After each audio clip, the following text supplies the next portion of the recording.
September 1st, 1943. Rabaul Airfield, New Britain. Lieutenant Commander Saburo Sakai paused, his hand hovering over the intelligence dossier, his one remaining eye, the other lost to American gunners a year before, scanning lines that made him burst into laughter inside the humid operations tent. The Americans have developed a new fighter, heavy as a bomber, broad as a transport. They call it Hellcat. Our reports claim it weighs twice as much as the Zero, another American blunder in aircraft design. Through the open tent flaps, he could see his squadron's A6M Zeros lined neatly along the pierced steel runway, sleek, agile, and lethal. For 2 years, these fighters had ruled the Pacific skies. British Hurricanes, American P-40s, Dutch Brewster Buffaloes, all had fallen before the Zero's guns. The Americans' latest creation, this bulky Hellcat, would be no exception, or so Sakai believed. What he couldn't know, what none of the Japanese naval aviators gathered for their morning briefing could imagine, was that within a single month, this so-called failure would begin the systematic destruction of Japanese naval air power. The F6F Hellcat would go on to achieve a staggering kill ratio of 19-1, destroying 5,223 enemy aircraft while losing only 270 in air combat. It would redefine carrier warfare, shatter Japan's aerial dominance, and expose the fatal assumptions upon which the Zero's supremacy had been built. The arithmetic of air superiority was about to be rewritten by an aircraft that looked wrong, flew heavy, and seemed to defy every principle Japanese engineers held sacred. Within 6 months, the same pilots who now laughed at American design would be writing their last letters home, knowing that an encounter with a Hellcat meant near-certain death. The Rising Sun's Zenith, Japan's naval confidence in September 1943 was not mere arrogance. It was grounded in numbers. Since December 7, 1941, the Imperial Japanese Naval Air Service had achieved results that seemed beyond belief. At Pearl Harbor, they lost just 29 aircraft while destroying 347. In the Philippines, 7 losses for 103 kills. Over Darwin, 2 losses versus 30 downed enemies. The British Far East Fleet's air wing obliterated. The Dutch East Indies Air Force erased within days. At the center of this dominance flew the Mitsubishi A6M Zero, a machine that had redefined fighter design. When captured examples were later tested by American engineers in 1942, they refused to believe the performance data.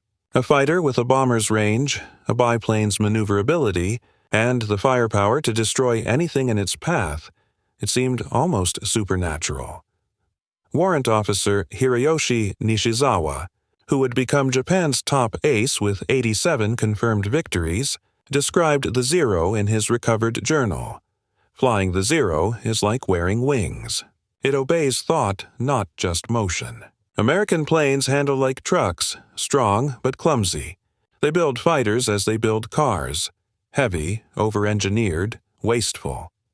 The Zero's astonishing performance came from a radical design philosophy. Using extra superduralumin, a classified aluminum alloy, its structure was 30% lighter than comparable American airframes. It carried no armor plating, no self-sealing fuel tanks, and often no radio. Every ounce sacrificed for speed and agility. The intelligence dismissal. First reports of the F6F Hellcat reached Japanese analysts via neutral Swedish sources in early 1943. The specifications sounded like deliberate misinformation. The aircraft's loaded weight was 12,186 pounds, compared to the Zero's 5,800. Its wingspan stretched 334 square feet, driven by a massive radial engine. It was protected by armor, bulletproof glass, and self-sealing fuel tanks holding 250 gallons. Captain Minoru Genda, the strategic mind behind Pearl Harbor, reviewed these figures at Combined Fleet Headquarters. His analysis, later archived in Japan's defense records, dismissed the design outright. The Americans have learned nothing. This Hellcat merely continues their flawed doctrine, compensating for lack of skill with sheer machinery. A zero will outturn it easily. Mathematics seemed to validate his conclusion. The Zero's wing loading of 22 pounds per square foot allowed a tight 612-foot turning radius. The Hellcat's 36.5 pounds per square foot predicted a radius exceeding 900 feet. Hopeless in a dogfight.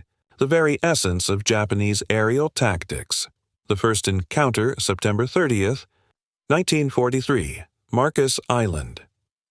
Petty Officer First Class Yoshio Fukui was escorting a reconnaissance flight when he spotted them. 6 dark blue silhouettes climbing steadily from the southeast. His first thought, recorded in his after-action report, B-25 bombers flying a strange course. He was wrong. History's tide was about to turn. Then they turned, and he saw the distinctive silhouette, single engine, massive fuselage, wings that seemed too short for the body. First encounter with F6F fighter, he would write. Initial impression. Americans have mounted fighter guns on a torpedo bomber, engaged with standard tactics. Standard tactics meant using the Zero's superior turn rate to get on the enemy's tail. Fukui rolled into a diving turn, expecting the heavy American fighter to continue straight, allowing him to curve onto its 6-menage position. Instead, something unprecedented happened. The Hellcat didn't run. It didn't try to turn with him. It went vertical. The Pratt & Whitney R28000 double Wasp engine producing 2,000 horsepower, 700 more than the Zero's Nakajima Sakai's 1-130 horsepower, drove the Hellcat upward at 3,500 ft per minute.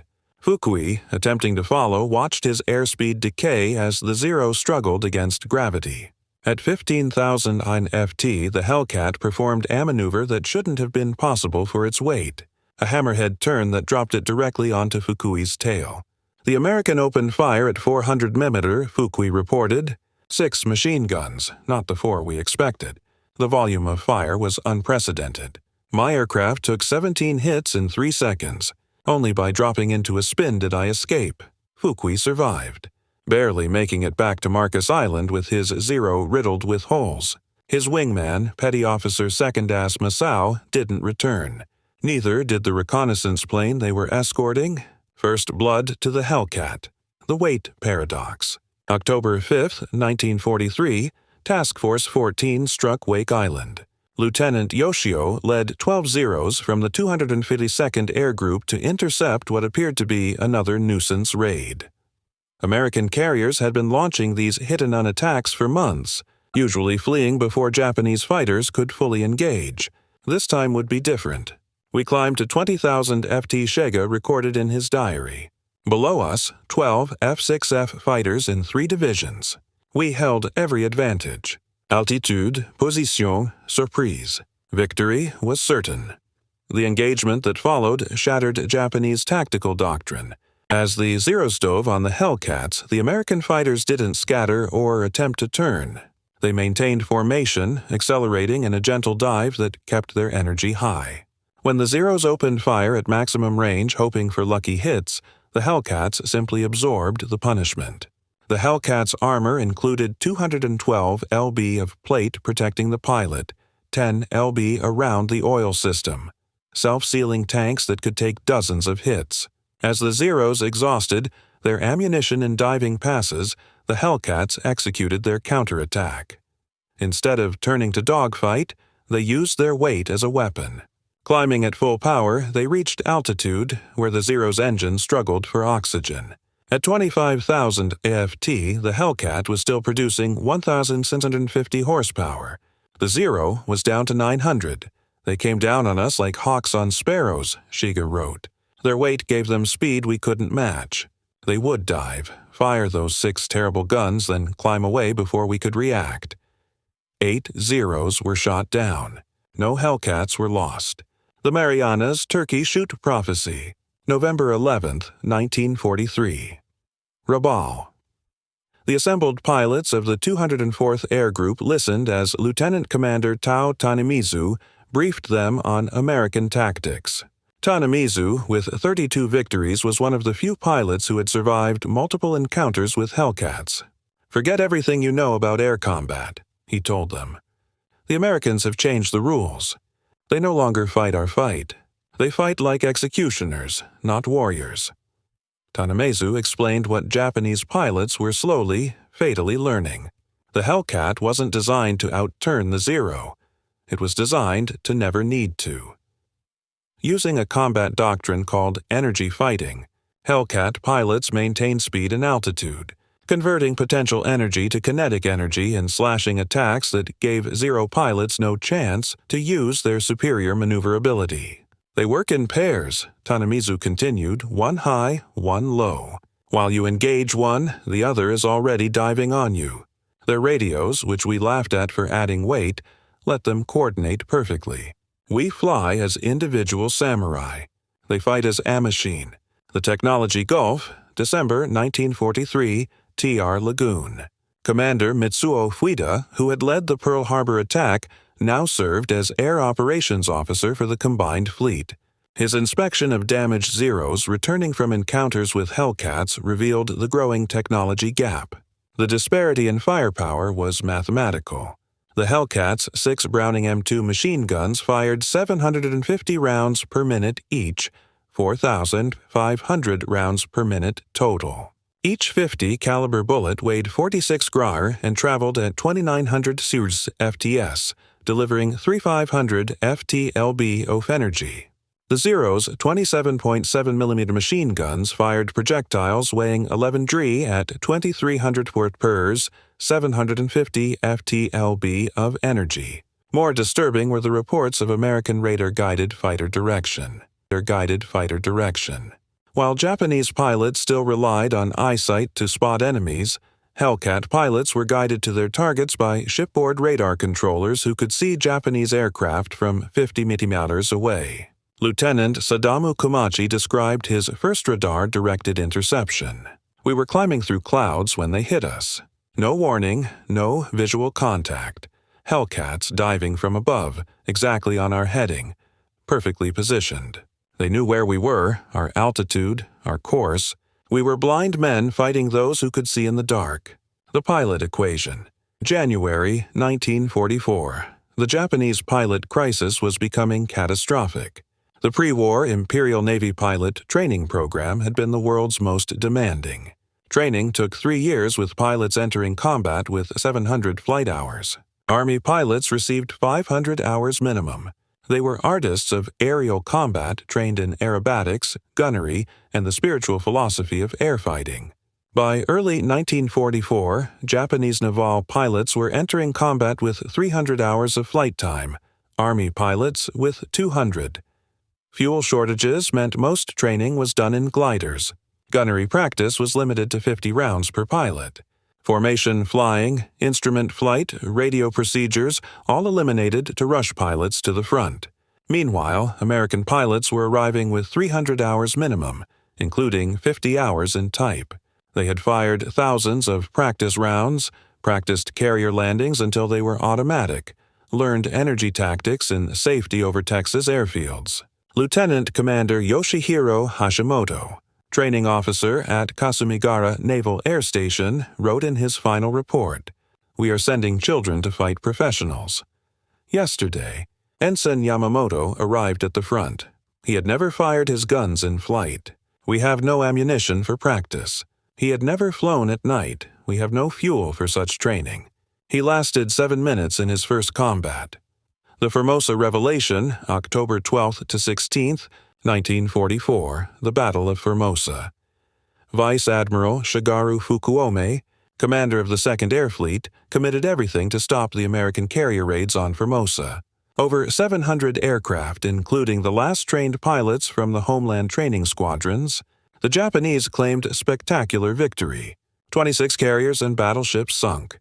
300 aircraft destroyed. The reality discovered only after pilots returned and gun camera footage was developed was catastrophic. Actual American losses, 89 aircraft. Japanese losses, 329 aircraft and almost every experienced pilot. Lieutenant Sadaki Akamatsu, one of the few surviving veterans, described the slaughter in his memoirs. The Hellcats were waiting at every altitude. As we climbed, they were above us. As we dove, they were below. They had divided the sky into grids. each section covered by a division. It was not combat. It was systematic extermination. The Great Marianas, Turkey. Shoot. June 19, 1944. The Philippine Sea. The Japanese Navy committed its reconstituted carrier force to Operation Ago. The decisive battle that would destroy American carrier power in the Pacific. 9 carriers, 450 aircraft, their best remaining pilots. Against them, Task Force 58 with 15 carriers and 956 aircraft, 450 of them F6F Hellcats. Admiral Jabaro Ozawa launched his strikes in 4 waves, confident that Japanese pilot skill and the Zero's range advantage would prevail. The first wave of 69 aircraft launched at weight 30. American radar detected them at 150 mph. The Hellcats were vetoed for interception with perfect positioning. Altitude advantage, sun at their backs, approaching from the Japanese blind spots. Lieutenant Zenji Arbe, leading the fighter escort, saw the Hellcats minutes before engagement. They were stacked from 20,000 to 30,000 FT, at least 60 of them, waiting like a steel curtain. We were at 18,000 sat, every advantage was theirs. The engagement lasted 12 minutes. Of 69 Japanese aircraft, 42 were shot down. Commander David McSell, CAG of Air Group 15, shot down 7 aircraft in that single day. His wingman, Lieutenant Roy Rushing, got 6. The Zeros tried to turn with us, McKell reported. Wes simply refused. We'd make a high-side run, shoot one down, zoom climb back Toltitude. They'd try to follow, stall out, and another Hellcat would pick them off. By day's end, the Japanese had lost 26 carrier aircraft plus 50 land-based aircraft. American losses. 30 aircraft from all causes. American pilots in their ready rooms that evening coined the term turkey shoot. The enemy aircraft had been as helpless as game birds. The Lee Gulf record. October 24, 1944, the Battle of Lady Gulf. Commander David McCampbell would set his single mission record during this battle. Leading 7 Hellcats from Essex, he intercepted a force of 60 Japanese aircraft heading for the American fleet. In the ensuing 90-minute battle, McSell shot down 9 aircraft, 5 Zeros and 4 bombers, while his wingman, Roy Rushing, destroyed 6 more. I ran out of ammunition after the 9th kill, McCampbell noted. The Hellcat operated flawlessly throughout. Not a single bullet struck my plane, despite being outnumbered 8-1. That encounter marked the complete reversal of air dominance. 7 Hellcats had shattered a formation of 60 Japanese aircraft, destroying 15 without a single American. Loss, McCampbell's legendary ace in a day. Achievements: 7 kills on June 19th, and 9 on October 24th, earned him both the Medal of Honor and the Navy Cross. The psychological collapse in the aftermath of the Philippine Sea and Leyte Gulf battles, surviving Japanese aviators began suffering what military psychologists later described as Hellcat syndrome. Admiral Ozawa, in his post-battle assessment, observed, "The enemy's radar-guided fighter control accomplished what we thought impossible, the mechanization of aerial warfare. Each Hellcat functioned not as an individual fighter, but as a component of an immense combat system. Our pilots, however skilled, were not fighting planes, but an organized machine." The shortage of trained aviators soon became critical. By early 1945, naval pilot instruction had been reduced to 40 to 50 flight hours. Army trainees received 60 to 70. Kamikaze pilots often trained less than a week, roughly 40 hours total. The Okinawa apocalypse from April to June 1945. During Operation Iceberg, Japan unleashed 1,900 kamikaze sorties against the American fleet off Okinawa. The Hellcat evolved beyond a mere fighter. It became a shield against waves of suicidal attacks. Lieutenant Eugene Valencia, commanding his Flying Circus Division, downed 23 enemy planes during the campaign. His tactical innovation, the mowing machine, employed 4 Hellcats flying abreast, spaced 100 yards apart, sweeping through enemy formations in synchronized passes. Each pilot covered his slice of the sky, Valencia explained. We'd make one pass, climb, and strike again. The statistics were grimly decisive. Hellcats flew 38,038 sorties, claiming 2,351 victories for just 249 losses, a kill ratio of 9.5 to 1. More importantly, they intercepted nearly 80% of kamikaze aircraft before they could strike their targets. The technology divide, by 1945, Japan faced an unbridgeable technological gulf. The upgraded F6F Hellcat featured water-injected engines pushing 2,200 horsepower, zero-length rocket launchers, reinforced armor, and the K-14 computing gun sight that calculated aim automatically. When Saburo Sakai, Japan's famed ace with 28 credited kills, modern estimates suggest closer to 15, first engaged Hellcats in June 1944, he barely survived. I executed every maneuver I knew, loops, rolls, split S, yet the Hellcat matched me effortlessly, he wrote later. I lived only because the American pilot forgot to drop his fuel tank. The human cost by war's end. The Hellcat had destroyed 5,223 enemy aircraft while losing only 270 to aerial combat, a kill ratio of 19 to 1. It produced 305 Navy aces and accounted for 75% of all U.S. Navy air victories. For Japan, the cost was catastrophic. Of the 18,000 naval aviators who had begun the war, fewer than 100 combat experienced. Pilots survived by August 1945. The kamikaze equation Japan's shift from elite aviators to suicide missions reflected the ultimate admission of Hellcat supremacy. Vice Admiral Takejiro Onishi, father of the kamikaze strategy, justified it with chilling arithmetic. A zero attacking normally has near zero chance of success. The Hellcats will destroy it. As a bomb, it has a 30% chance of hitting. The pilot dies either way, at least this way. His death has purpose. On October 25, 1944, Ace Hiroyoshi Nishizawa escorted the first official kamikaze mission led by Lieutenant Yukio Seki, claiming his 86th and 87th victories. The next day, Nishizawa perished as a passenger aboard a transport shot down by Hellcats from VF-14. Japan's greatest ace killed by the very machine he once outflew. The final reckoning, August 15, 1945. Emperor Hirohito's voice crackled through radios announcing surrender. At Atsugi Airfield, Captain Minoru Genda, who had once dismissed the Hellcat as too heavy for finesse, listened in silence.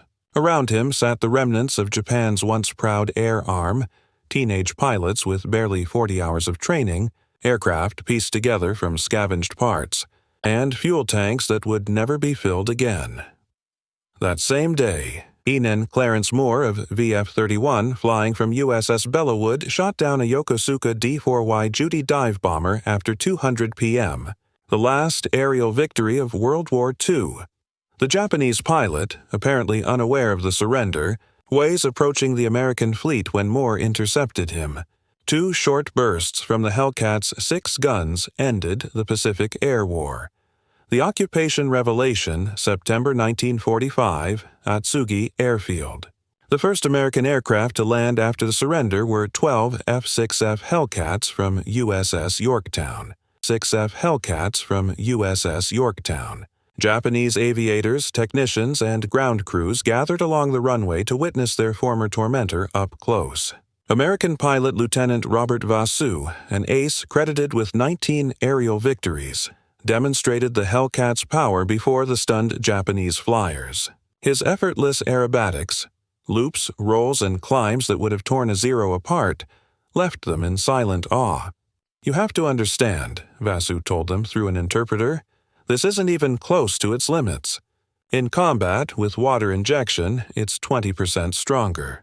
The aircraft is stress-tested for 13 Gs. I've never managed to break one." The engineering autopsy. Japanese engineers who examined captured Hellcats after the war uncovered the full scale of American industrial mastery. The Pratt & Whitney R2800 engine contained 2,840 precision-machined parts, each completely interchangeable with any other R2800 engine. By contrast, the Nakajima Sakai required hand-fitting of individual pieces. No two engines were identical. Professor Jiro Horikoshi, the Zero's chief designer, studied the Hellcat in depth after Japan's surrender. His verdict was devastating. We built an aircraft for 1941. They created an aviation system for 1945.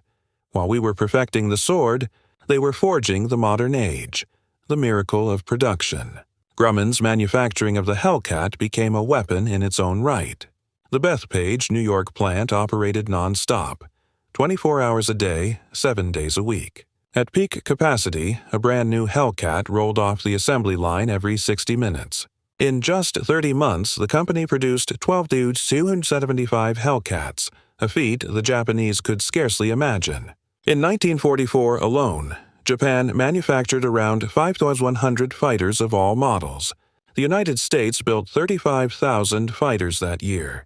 The American production process included innovations that seemed almost magical to Japanese observers: color-coded assembly instructions, continuous rotating shifts, and unwavering quality despite incredible speed.